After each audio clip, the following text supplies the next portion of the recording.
오늘 여러분 저희가 같이 나눌 말씀이 거룩한 삶과 그리고 복종하는 삶에 대해서 나누고자 합니다. 이 복종에 대해서 오늘 우리 두 가지 말씀을 보았는데요. 여러분, 사람이 가장 하기 어려운 일 중에 한 가지가요, 하나님께 복종하는 것입니다. 쉬울 것 같죠? 네, 그렇지 않아요. 가장 하기 어려운 것이 하나님의 말씀에 복종하는 것입니다. 그런데 재밌는 것은 사람에게 복종하는 것은 뜻밖에도 쉽습니다. 사람에게요. 보이는 사람에게. 왜냐하면 눈앞에 있는 이익 때문에 그렇습니다. 내 안에, 우리의 삶에, 우리의 가정에 나한테 유익이 있거나 이익이 생긴다라고 하면 우리는 사람 앞에 잘 복종합니다. 그래서 그런 이익과 이윤이 나에게 있겠다라고 생각되는 사람 앞에서는 거짓으로라도 복종합니다. 또는요, 여러분, 무서운 폭력을 사용하는 개인 앞에서요, 무서운 폭력을 사용하는 국가 앞에서는 그 두려움 때문에 복종합니다. 그런데 나를 사랑하시는 하나님 앞에 자발적으로, 나를 사랑하시는 하나님 앞에 기쁨으로, 나를 사랑하시는 그 하나님 앞에 감사함으로 복종하는 일은 참 어려운 일입니다. 쉽지 않습니다. 하나님께 복종하는 일이 왜 이렇게 어려울까요? 왜 어려울까요? 왜냐하면 우리 속 안에 자리 잡고 있는 교만 때문입니다. 여러분, 우리 내면에 있는 교만함 때문이에요. 우리가 생각해 온 것이 맞다라고 생각하는 그 교만함 때문입니다. 우리의 경험한 것이 전부인 것냐, 이것 이상으로 하나님께서 요구하시면 그거는 경우에 맞지 않습니다라고 하면서 하나님의 말씀 앞에서도 우리의 교만함이 우선되어지기 때문입니다. 교만함입니다. 여러분, 성경에 나타난 첫 번째 교만함은 아담과 하와의 선악과 사건입니다. 교만함으로부터 일어난 것입니다. 아담과 하와가요, 사단의 거짓말에 속았습니다. 그래서 선악을 알게 하는 나무의 열매를 따먹지 말라. 이것은 하나님의 이야기였어요. 선악을 알게 하는 이 나무의 열매 따먹지 말아라 라고 하는 이 하나님의 명령을 어기게 되어지죠. 그 동기가 무엇입니까? 네, 사단이 심어준 그 유혹으로 시작되었습니다. 그 유혹 때문에, 거짓말 때문에 자기가 하나님처럼 될 수 있겠구나 생각했어요. 하나님은 그렇게 이야기하신 적이 없었어요. 그런데 내가 하나님처럼 될 수 있겠구나 하는 그 유혹에 속아서, 거짓말에 속아서 교만함이 작동되면서 그 일이 일어났습니다. 그래서 여러분, 우리는 우리의 교만한 마음이 하나님께 복종할 수 없게 되어집니다. 세상의 유혹 앞에서, 나의 유익 앞에서, 권위자에 대해서는 우리가 쉽게 복종하면서 하나님의 말씀 앞에서는 복종하는 것을 거절합니다. 이것이 우리의 안에 있는 교만함 때문입니다. 여러분, 그래서 이 교만함이 어디까지 확장되냐면 하나님의 말씀이 잘못됐습니다라고 하는 것까지 가는 거예요. 하나님의 생각이나 하나님의 말씀이 우리 가운데 주어졌을 때 그것보다는 우리들의 생각과 우리들이 이야기하는 이 주장이 훨씬 더 합리적이고 설득력 있다라고 이야기하면서 하나님의 생각이 틀렸습니다라고 이야기하는 데까지 우리의 교만함이 이렇게 되어진다라는 것입니다. 공동체 안에서 어떤 사역을 맡으시거나 공동체 안에서 어떠한 마음들을, 거룩한 부담감이 있었음에도 불구하고 하나님께, 하나님 제 상황, 제 형편이 어떤지 아시고 이런 걸 맡기십니까? 라고 하면서 하나님의 생각과 하나님의 말씀보다는 내 생각과 주장이 훨씬 더 합리적이다라고 하면서 하나님께 이야기하죠. 굉장한 교만함입니다. 그러다 보니까 때로는 하나님께서 우리 가운데, 우리의 삶 가운데 경우에 맞지 않는 일들을 시키시는 것처럼 느껴질 때가 있습니다. 하나님, 이거 경우에 맞지 않습니다 라고 이야기하는 것이죠. 그래서 우리는 복종할 것인가, 하나님 앞에 하나님 말씀에 복종할 것인가를 놓고 하나님과 팽팽한 줄다리기를 하게 되어집니다. 경우에 맞지 않아요 라고 생각했던 사람이 있습니다. 욥입니다. 자신이 고난당하는 중에 그런 생각했습니다. 이 일이 왜 나에게 일어났는가 라는 것이죠. 경우에 맞지 않다라는 거예요. 하나님 이거 틀렸다라는 것입니다. 아무리 자기의 삶을 돌아보아도 내가 이렇게 끔찍한 일을 당할 만한 일을 찾아내지 못했습니다. 그리곤 친구들이 둘러앉아서 자신을 고발하기 시작합니다. 너무너무 억울한 이야기들을 하죠. 네가 과부와 고아를 억울하게 했다. 일꾼들에게 네가 제때 임금을 주지 않았고 남의 아내를 탐욕스러운 눈으로 훔쳐보고 악한 일을 했기 때문에 이런 재앙이 너한테 임했다라고 친구들이 이야기하고 절제합니다. 너무너무 어려운 시간들을 보냅니다. 그런데 욥은 그렇게 산 적이 없었어요. 이런 일을 당할 만한 한 일이 없었습니다. 오히려 그 동네에서요, 욥의 선행으로 인해서 주변의 많은 사람들이 그를 칭찬했었습니다. 이 일이 나에게 온 것이요 경우에 맞지 않아요. 더더군다나 이거 하나님이 나에게 허락하셨다라고 한다면 하나님 틀리신 거라는 거예요. 왜요? 지금 이 동네에서 내가 그렇게 잘못하고 친구들이 저지했던 그런 일들을 내가 했기 때문에 당했다라고 하면 납득이 돼요. 그런데 지금 욥은 그렇게 살지 않았다라는 거예요. 우리 생각이 훨씬 더 합리적인 거예요. 지금 칭찬을 받았거든요, 동네에서.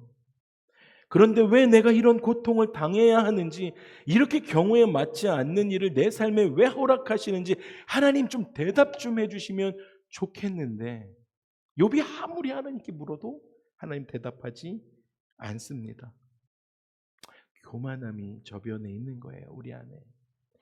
그래서 욥은 30장에 이렇게 고백하죠. 내가 주께 부르짖었는데 주께서 대답하지 않으시고 내가 섰사오나 주께서 나를 돌보지 않으십니다 라고 하나님께 고백합니다. 그리고 시간이 흐릅니다. 그리고 시간이 흐르고 욥기 38장에 이르면 마침내 하나님께서 욥에게 말씀하십니다. 와우. 그런데 여러분, 욥이 질문했던 거에 대한 답변이 아니셨습니다.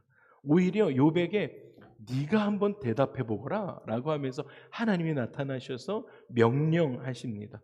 욥기 38장 3절 4절에 이렇게 말씀하세요. 내가 땅에 기초를 놓을 때 너 어디 있었느냐? 네가 깨달아 알았거든 말할지니라 라고 하나님께서 욥에게 다시 되묻습니다. 여러분, 이거 무엇입니까? 하나님께서요, 그 교만함, 우리의 경우에 맞지 않는 것처럼 일하시는 그 하나님께 내가 왜 이런 일을 당해야 합니까? 라고 묻는 욥에게 하나님께서는 무엇으로 대답하십니까? 창조로 대답을 하세요. 창조의 원인이 어디 있느냐라고 물으시는 것입니다. 여러분, 하나님은 욥에게요 고난을 주셨어요. 고난을 주셔서 세상의 기준에서 더 나아가기를 원하셨어요. 세상의 기준에서 머무는 건 무엇입니까? 경우에 맞는 삶이에요. 경우에 맞는 거예요. 근데 지금 욥에게는 경우에 맞지 않다고 느껴지는 것입니다. 하나님도 내 상식 안으로 들어오셔야 되는 분이신 거예요.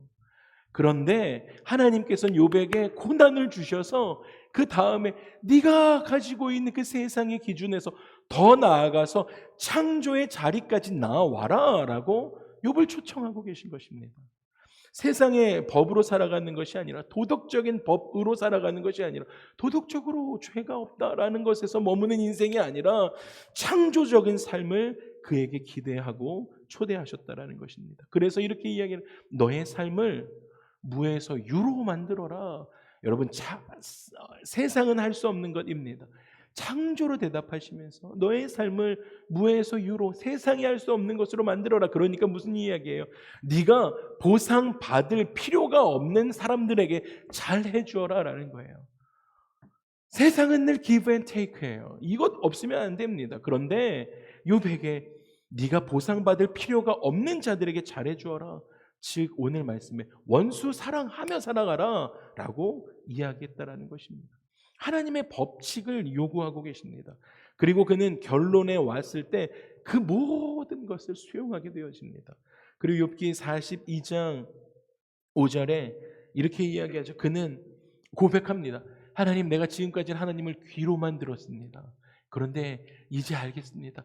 제가 이제 눈으로 하나님을 배웁습니다. 라고 결론에 이르게 됩니다.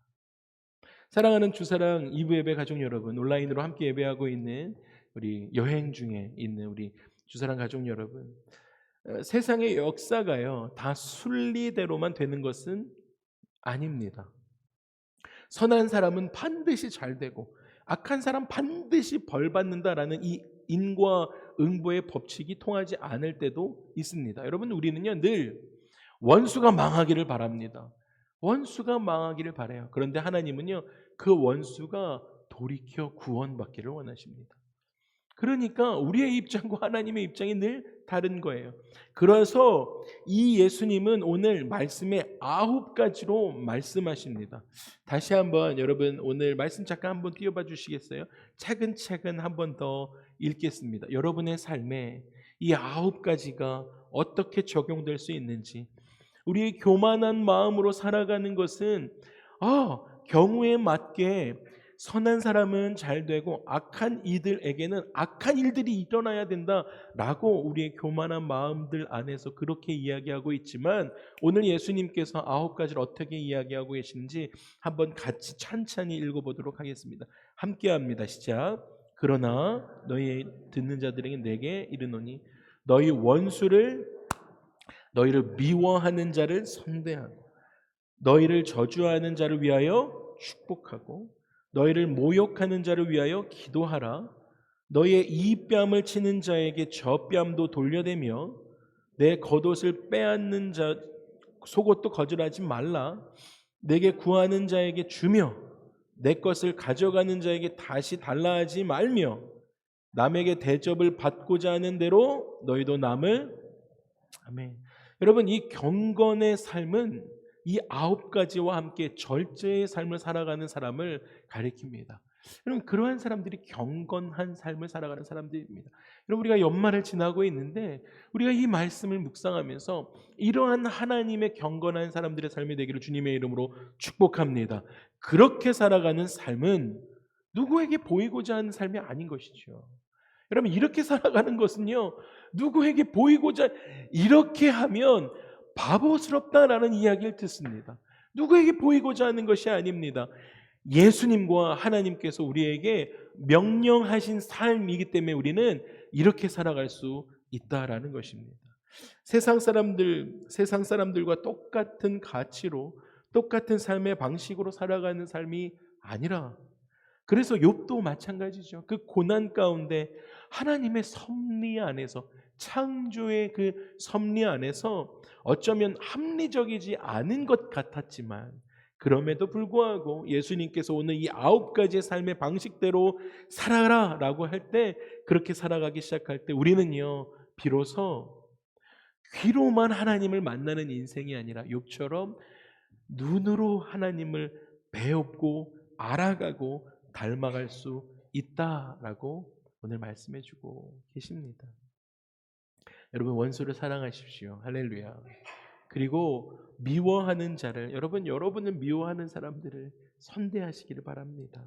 그리고 저주하는 자들을 위해서 축복하시고 모욕하는 자들을 위해서 기도하시고 너희 뺨을 치는 자들에게 저 뺨도 돌려댈 수 있고요. 여러분, 이것이 크리스천들, 선한 사람들의 삶입니다. 내 겉옷을 빼앗는 자들에게도 속옷을 거절하지 마시고 다 내어주시고, 내게 구하는 자에게 주시고 내 것을 가져가는 자에게 다시 달라 하지 마시고, 남에게 대접받고자 하는 대로 남을 대접하는 것을 신앙의 여정 동안, 여러분의 신앙생활하는 그 기간 동안 인내하시면서 그것을 선인에게든 악인에게든 동일하게 사용하시는 저와 여러분의 삶이 되기를 주님의 이름으로 축복합니다. 아멘. 이번 멕시코 선교 다녀왔습니다. 2가지 좀 사연들이 있었는데, 첫 번째는 멕시코 도착하자마자 그날 저녁에 저희가 3시 반쯤 도착했는데 5시에 예배가 시작됐습니다. 멕시코 중고등부 집회가 있었습니다. 한참 예배를 드리는데 이 멕시코에 온 친구들은 정말 생고구마들입니다. 예수의 옛자도 모르는 친구들이 다 모인 거예요. 그 농구 친구들, 학교 친구들, 동네에 티네이저들이 다 모였습니다. 40여 명이 넘는 친구들이 예배당에 꽉 들어온 거예요. 그래서 어떤 재밌는 것을 할까라고 이제 다 모인 것이었습니다. 그런데 그 중고등부 안에서 예배 때 은혜가 있었던 것은 한번 또 나중에 또 나누겠습니다만은, 예배를 드리고 있는데 문 밖에 홈레스가 온 거예요. 근데 와우, 그 이제 향기롭지 않은 냄새가 굉장히 많이 나는 그러한 형제가 문 밖에 서 있었습니다. 그런데 여러분 아시죠? 그들도 자기가 환영받지 못하는 사람이기 때문에 그 밖에서 눈치만 보고 서 있는 거예요. 그래서 오늘 우리 말씀처럼 제가 가가지고 이렇게 안아서 들어가자고. 왜냐하면 궁금해하고 너무 궁금해하고 이 안을 들어오고 싶은 마음이어서 들어가자고 해서 들어왔습니다. 근데 재밌는 것은 그날 그 저녁에 그런 예배가 있을 때 그 지역에 가난하게 살아도 그 산동네이기 때문에 산동네에 홈레스 피플이 있진 않았다라는 거예요. 선교사님도 못 봤던 사람이라는 거예요. 그런 홈레스 피플들은 못 봤더라는 거예요. 6년을 사셨는데요. 근데 우리가 찬양이 흘러나가기 시작할 때 하나님이 보내셨다라는 생각이 들었어요. 그래서 선대하기 시작했죠. 환영하고 선대했습니다. 그날 저녁에 그 중고등부 친구들 다 예수 믿지 않았던 친구들이 왔기 때문에 저도 설교를 예수님을 소개하는 그러한 설교를 했어요. 예배가 끝났습니다. 예수님을 그 청소년들에게도 하나님이 역사하셨을 것이고, 우리 예수님을 영접하기 원하는 분들 가슴에 손 얹으라고 했을 때 한 명 빼고 청소년들이 다 손을 얹었어요. 같이 기도해 주었습니다. 그런데 중요한 것은 그날 그 자리에 선뜻 교회 안으로 들어오지 못한 그의 삶에 예수님이 소개되고, 할렐루야, 예수님의 말씀처럼 오늘 구하는 자에게 주고요, 선대하기 시작했을 때, 그의 삶을 초청했을 때 예배 후에 정말로 얼굴이 환해졌어요. 까만색 얼굴이 환해져서 돌아가는 것을 볼 수 있었습니다. 여러분, 우리가 신앙의 여정을 살아갈 때 이 9가지의 말씀 앞에 복종하면서 선인에게든지 악인에게든지 동일하게 이 말씀을 사용하는 우리가 되기를 소망합니다. 왜냐하면 그럴 때 구원이 임하기 때문입니다. 여러분, 복종하는 삶에 대해서 우리가 오늘 읽었던 이 두 번째 말씀은 그런즉 너희는 하나님께 복종하라는 것이에요. 여러분, 그리고 나서 마귀를 대적하라, 그리하면 너희를 피하리라 라는 이 말씀이었습니다. 여러분, 이 말씀에는 각각 다른 세 종류의 동사가 나옵니다. 종류가 세 가지가 다 다릅니다. 먼저 하나님께 복종할지어다 라고 해서 이 말씀에 이 복종하라 라는 이 말씀은 수동태 명령문입니다. 복종하는데요, 이 복종을 여러분들이 능동적으로 내가 하나님께 복종하겠습니다 라는 것이 아니고요, 이 복종하라가 수동태라는 거예요. 수동태 명령문입니다. 그래서 이 말을 문자적으로 해석하면 하나님께 복종되어질지어다 라는 말씀입니다. 여러분 한번 따라 하시겠습니다. 내 영혼아 하나님께 복종될지어다. 아멘. 여러분, 이 복종이요, 그러한 거예요. 수동태 명령문입니다. 복종하는 것도 모자라서 여러분의 삶에 그렇게 선포하는 거, 내 영혼아 복종되어질지어다 라고 강조하고 있다라는 것입니다. 여러분, 복종은요, 우리의 결심과 우리의 노력으로 되지 않습니다. 왜 그랬어요? 아까 말씀드렸던 그 교만함 때문에 하나님께 복종하기가 어렵습니다. 복종은 오직 은혜로 가능합니다. 하나님의 은혜가 우리의 교만함을 깨뜨려 주시기 때문에, 여러분, 우리가 하나님의 말씀에 복종하기 위해서는 하나님의 은혜가 먼저 우리 마음에 임해야 해요. 하나님의 은혜가 임하면 우리 안에 있는 그 교만함들이 깨어지기 때문에 그때 우리는 복종할 수 있습니다. 그래서 수동태 명령문이 되어지는 것입니다. 여러분, 그러기 전에는 아무도 하나님에게 복종할 수가 없습니다. 하나님의 말씀에 복종하며 살아갈 수가 없는 것이에요. 능동적으로는 우리는 교만함 때문에 복종 못합니다. 그렇기 때문에 교만함으로 내 생각을 따라 살아가는 삶이 아니라 이거 경우에 맞지 않네 라고 생각하는 그런 교만한 삶이 아니라 수동적인 명령을 따라 하나님의 은혜로운 행위가 내 삶에 되어지는 것을 잊지 않으시는 그 은혜가 우리 안에 있기를 주님의 이름으로 축복합니다. 그것이 복종하는 삶입니다. 두 번째 동사가 나옵니다. 그것은 대적하라입니다. 이 동사는 대적하라라는 것은 이 동사는 능동태입니다. 여러분 꼭 기억하십시오. 재밌는 것은요. 우리가 마귀를 대적하는 일에 대해서는 하나님께서 대신해 주시지 않는다라는 거예요.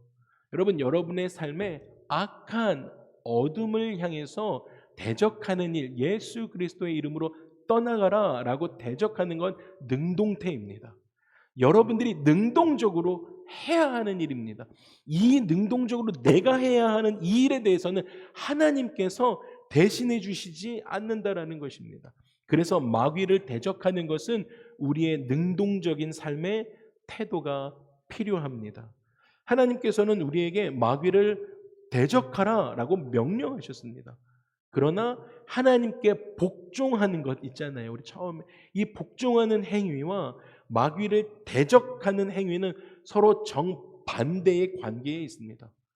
이거 좀 심플하게 말씀드리면 아주 쉬워요. 이거 하나님께 복종하는 사람은 자연스럽게 마귀를 대적할 수밖에 없습니다. 할렐루야. 마귀에게 복종하는 사람은요, 반대로 하나님을 대적하는 삶이 된다라는 것입니다. 그러니까 여러분 정반대의 하나님께 복종하는 행위와 마귀를 대적하는 행위는 정반대적인 삶이 되어진다는 것. 여러분 누구에게 복종하며 살고 계십니까? 하나님께 복종하는 사람은 마귀를 당연히 대적하며 살아갈 수밖에 없어요. 그래서 오늘 말씀의 순서도요. 하나님께 복종하라. 할렐루야. 그리고 그 말씀 뒤에 마귀를 대적하라 라고 나오는 것입니다. 사랑하는 주사랑 가족 여러분, 우리는 하나님께 복종함으로 할렐루야 마귀를 예수 그리스도의 이름으로 대적하며 넉넉하게 승리하며 살아가는 이 연말이 되기를 주님의 이름으로 축복합니다. 세 번째 동사가 나와요. 수동태 명령문 나왔고 능동태 나왔습니다.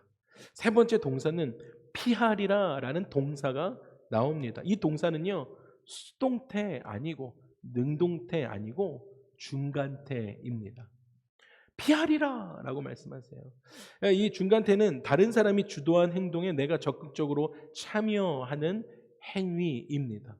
예를 들면 다른 사람인 김윤기 권사님이 찬양 인도를 하셨잖아요. 주도적으로 찬양 인도를 하셨어요.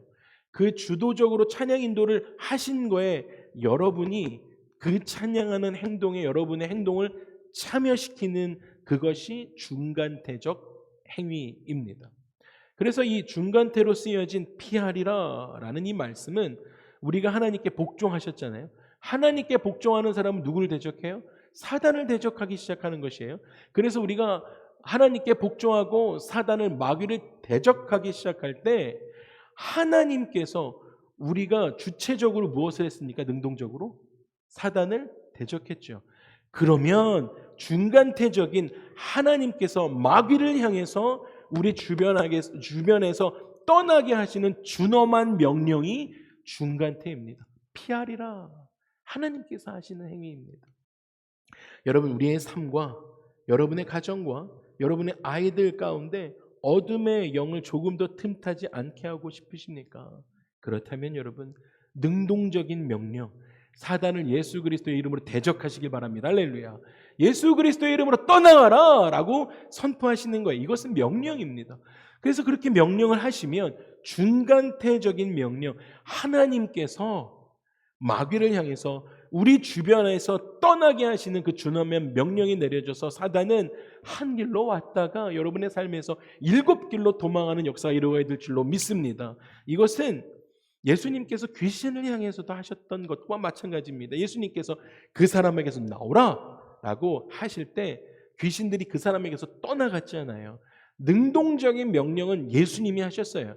예수님이 그 사람에게서 나오라 라고 선포할 때 하나님께서 중간태적인 명령 하늘에서 귀신들에게 떠나라 라는 명령을 하나님께서 하셨다라는 것입니다. 사랑하는 주사랑 가족 여러분, 온라인으로 함께 예배하고 있는 예배자 여러분, 우리가 하나님께 복종하기 시작할 때 여러분, 우리의 귀에 들리지 않는 하나님의 중간태적인 명령이 사단에게 선포됩니다. 할렐루야. 그래서 내 사랑하는 자녀에게서 떠나라! 라는 그 음성이 들리는 거예요. 우리가 하나님께 복종하기 시작할 때 우리의 마음을 그렇게 수동태적인 그 명령을 따라서 능동적으로 명령을 수행하기 시작할 때 중간태적인 명령, 하나님께서 우리의 삶을 보호하고 우리의 삶 가운데 있는 모든 악한 것들을 떠나게 하시는 그 역사가 우리 가운데 일어나게 되어진다는 거예요. 그래서 마귀는요, 우리가 그렇게 하기 시작할 때 한마디 항의조차 하지 못하고 떠나게 되어진다라는 것입니다. 여러분, 그래서 여러분, 예수 그리스도의 이름으로 여러분의 삶을 축복하고 여러분의 가정을 보호하는 것이 필요합니다. 그럴 때 하나님께서, 그것은 하나님이 안 하세요. 여러분들이 하셔야 할 일이고 능동적으로. 그리고 하나님께서는 중간태적인 명령으로 우리의 자녀가, 내 자녀가 선포하는 그 일들을 향해서 하나님께서 역사해 주실 줄 믿습니다. 그래서 여러분, 하나님께 복종하는 일은요, 하나님께 우리가 복종하는 것은 우리의 노력으로 되지 않고 오직 하나님의 은혜로 됩니다. 우리의 교만함 다 내려놓고 은혜로 그 교만함 다 깨부시고 하나님께 복종하십시오. 왜냐하면 복종은 축복이 되어지기 때문입니다. 그래서 하나님께 복종하는 사람은 하나님의 절대 선하심을 믿는 사람들입니다. 그리고 하나님께 복종하는 사람들은요, 하나님의 지혜를 믿는 거예요. 그래서 하나님께 복종하는 사람들은요, 그 하나님의 지혜가 우리의 삶에, 내 삶에 임하게 되는 줄로 믿습니다. 말씀을 마무리하겠습니다. 여러분, 우리 공동체의 선교팀이 선교를 갈 때마다 팀원들에게 COPS를 이야기합니다. COPS를 이야기해요. 복종하는 것이에요. 순종하는 것 때문에 COPS를 이야기합니다. 뭐 말 안 들으면 선교 때 경찰을 부르겠다 이런 뜻은 아니고요. COPS, C, 아이들한테 이렇게 이야기해 줍니다. 불평하지 말라고, no complain 이렇게 이야기해 줘요. COPS의 O, obedience, 여러분 순종하십시오라고, 복종하십시오. 이 선교의 훈련 동안 하나님의 말씀에, 리더의 말씀에 순종하자라고 이야기합니다. 선교 동안 COPS 이야기합니다. P, personal behavior 이렇게 이야기해요. 개인 행동하지 마십시오. personal behavior 하지 마세요라고 이야기합니다. COPS의 마지막 no secular talks, 세상 이야기 하지 마십시오. 우리 온전히 하나님께만 집중합시다라고 이야기합니다. 그래서 선교 동안에 COPS를 이야기하고 혹시 세상 이야기를 하면 서로가 COPS 이야기하면서 서로를 워닝 줍니다.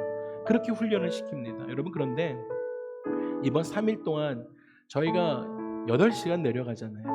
뭐 그냥 쉬지 않고 달려가면 5시간 몇십 분이면 도착하지만 중간에 쉬면 8시간을 내려가는데, 여러분, 우리가 움직이는 시간 말고는 시간이 굉장히 타이트하게 내려갔기 때문에 1시간도 쉬지 않고 그 짧은 시간들을 계속 사역을 감당했습니다. 저녁 늦게 일정이 끝나고, 저녁 늦게 일정 끝나고도 팀 모임 하잖아요. 기도 모임하고, 그리고 아침 일찍 전체 큐티 시간이 있다 보니까 하루에 5시간 정도 자면서 쉴 새 없이 사역을 감당했습니다. 선교사님들도 그 이야기 하셨어요. 저희가 6년 동안 있는 동안 이번 3일이 가장 바쁜 3일이었습니다 라고 이야기하실 정도로 정말 바쁘게 사역했습니다. 그러던 두 번째 날 초등학교 앞에 저희가 전도가 잡혔습니다. 전도를 나가는 거예요. 사실 아무리 젊은 친구들이다라고 할지라도요, 8시간 차 타고 내려와가지고 피곤함과 불평이 또 지칠만도 한데 그들은 밝은 얼굴로 초등학교 전도 갑시다 라고 하니까 청년들, 청소년들 다 복종하고 하나님 앞에 복종하고 초등학교 앞으로 향했습니다. 전도지를 나눠주는 거예요. 로스페라모스, 드레스메디아 이렇게 얘기하면서, 오이 이렇게 얘기하면서, 오이 무슨 말씀인지 아시겠어요?